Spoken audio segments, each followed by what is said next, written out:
I am Satish Gowda, Assistant Professor and HOD, Department of Zoology, Government First Grade College of Arts, Science and Commerce, Shira. Dear students, in this session I am going to start a new unit, that is Unit 5, Sericulture. In this unit, today I am going to cover a topic, Sericulture as an agro-based industry and species of silkworm. So today's topic belongs to Tumkur University 3rd BSc 6th semester Zoology, paper 7, that is Applied Zoology. What is sericulture? You are all familiar with the silk products like silk sarees and other silk products. So tell me, what is sericulture? As we all know that sericulture is a science of rearing silkworm for the production of silk is called as sericulture. Nowadays, this sericulture is becoming as an agro-based industry. Why it is called as an agro-based industry? What is the reason behind it? What are the facts which conclude this sericulture is an agro-based industry? So sericulture is basically an agro-based industry because the following facts conclude this as agro-based industry. First one is moriculture. Moriculture means the rearing or cultivation of mulberry plants in order to feed the silkworms. That is moriculture. Moriculture and silkworm biology are agriculture in nature, and these two together provide an employment to the agriculturist. And second one is the silk technology. Silk technology is industrial in nature, and it also, in this silk technology, so the silk threading and the other silk products are going to be manufactured. Okay, and this silk technology is industrial in nature, and here this also provide employment to the rural peoples. So first one is moriculture and silkworm, and provide agriculture in nature and provide employment. Silk technology is industrial in nature, and it also provide employment to the rural people. And third one is sericulture can be taken up as a self-employment for which all financial institutes provide financial assistance. Means sericulture can be taken up as a self-employment. If you want to start a sericulture industry or sericulture farm or rearing of silkworms for the production of silk, so the many financial institutes like banks, they provide financial assistance. They provide financial loans to establish the sericulture. And the fourth one is silk industry is an export oriented industry. Silk industry is an export oriented industry. As we are producing the silk and marketing and exporting the silk to the abroads or other countries rather than India, so we are exporting other neighboring countries, hence it is called as export oriented industry. And Indian silk is being exported to many countries. As I said earlier, Indian silk is being exported to many countries, thereby India is earning crores of rupees as a foreign exchange, foreign exchange. And this is the one important reason.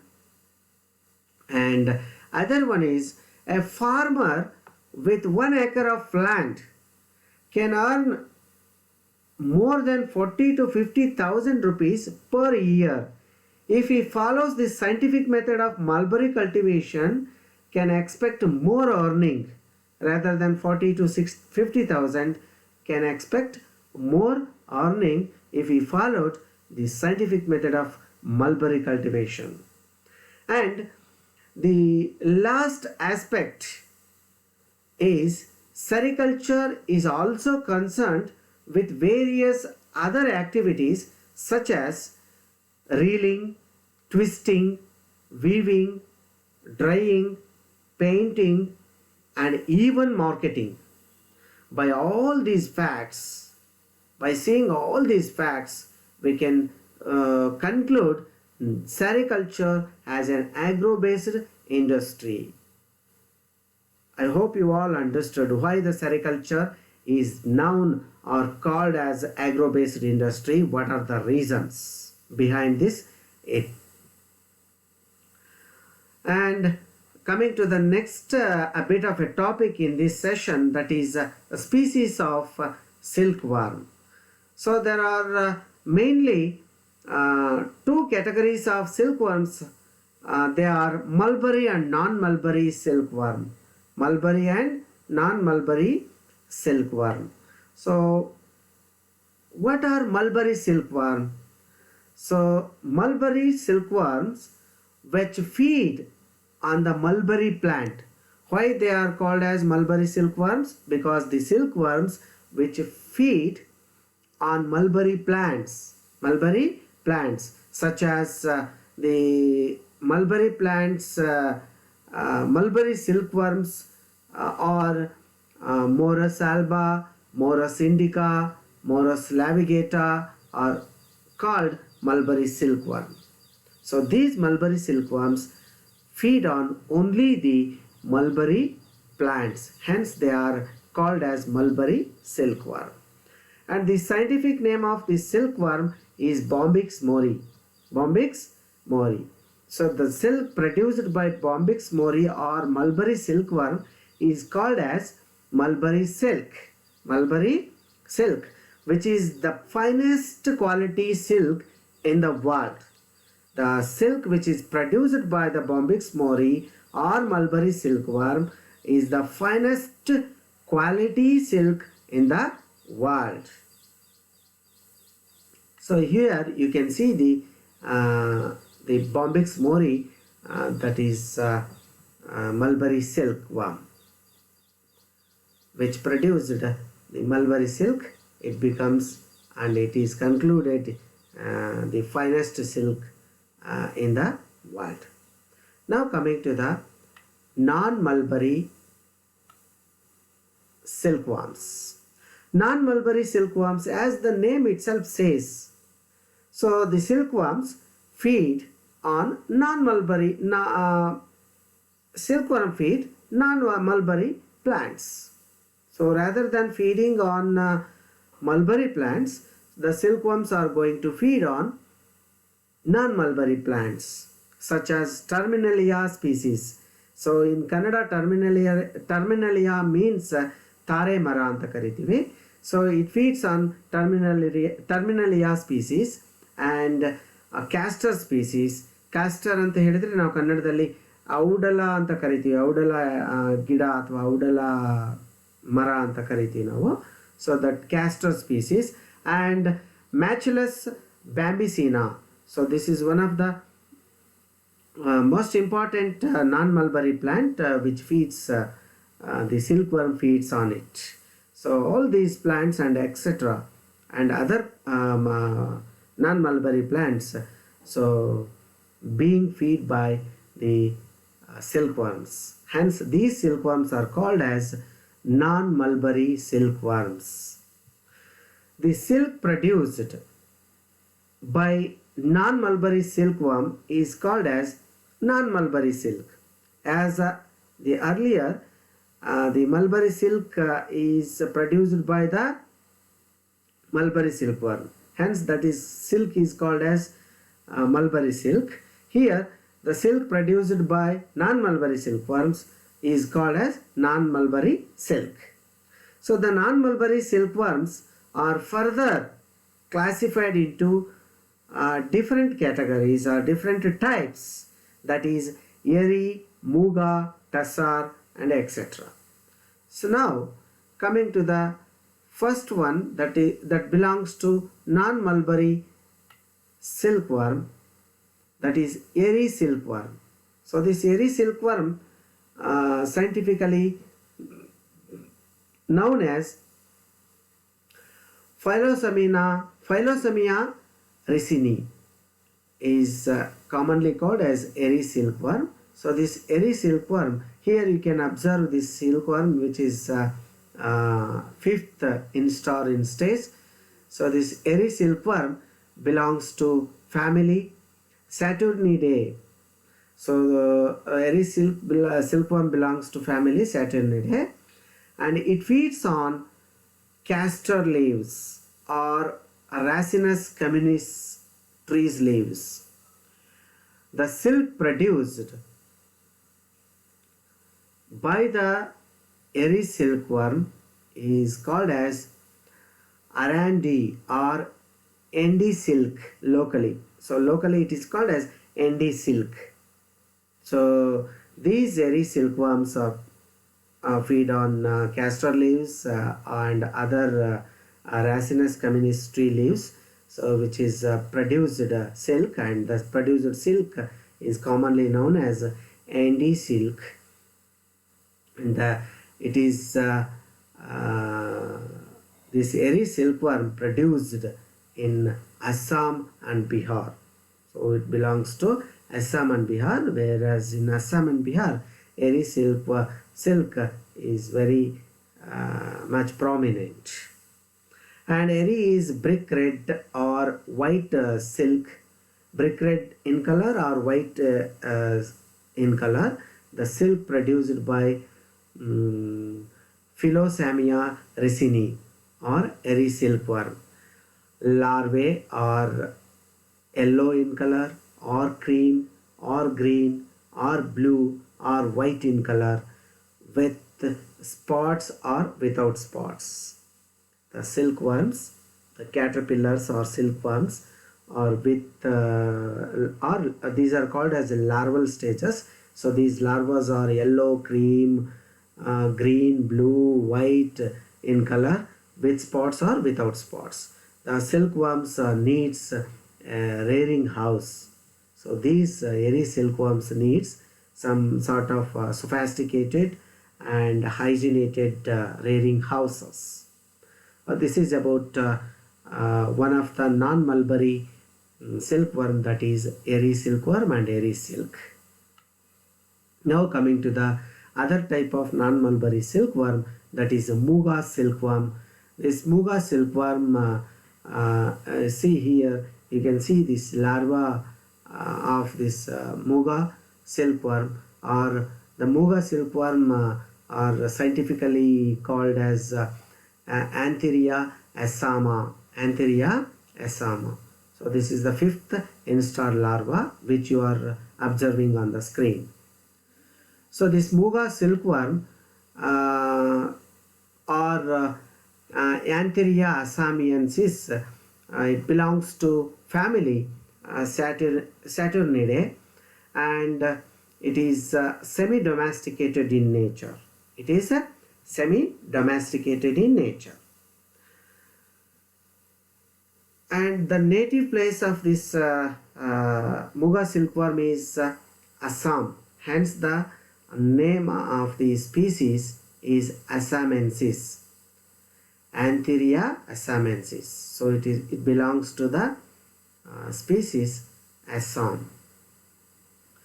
The worm or caterpillars feed on trees. Machilus bambicina. Machilus bambicina is the major food plant of this muga silkworm, and the silk produced by this muga silkworm is called as muga silk. Muga silk. So these Muga silk threads are golden yellow or golden brown in color.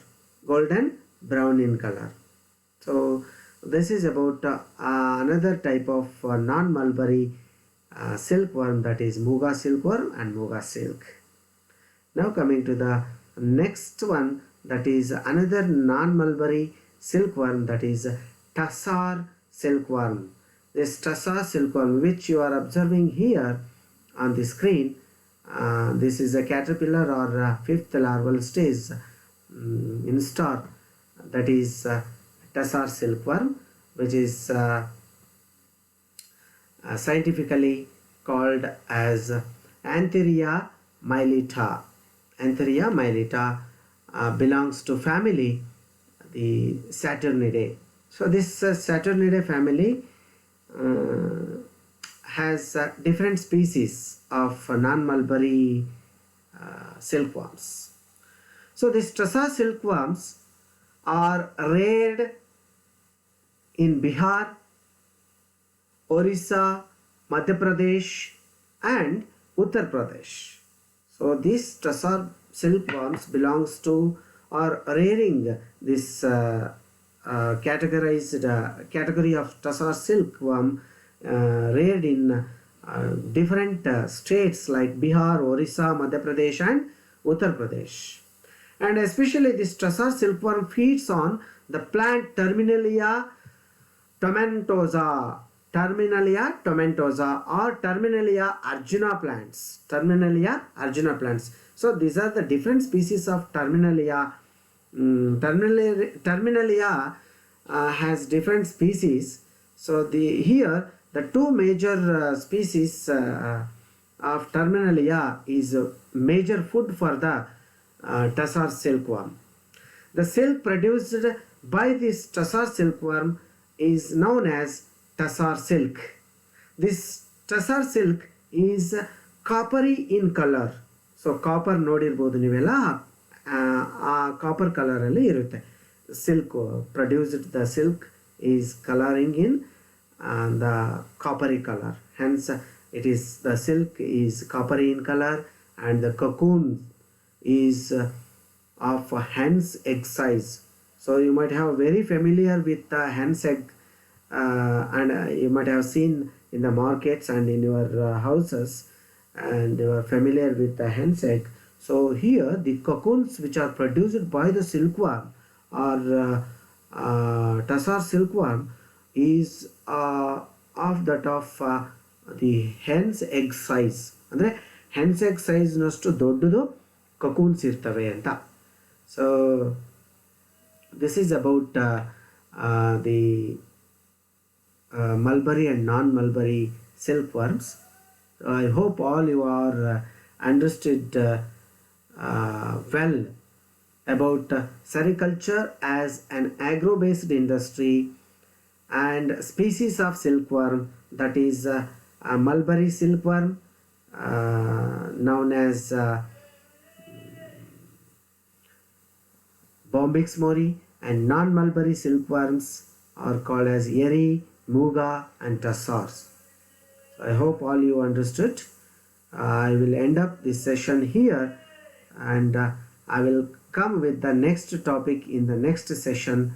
Till then, stay safe, stay home. Thank you.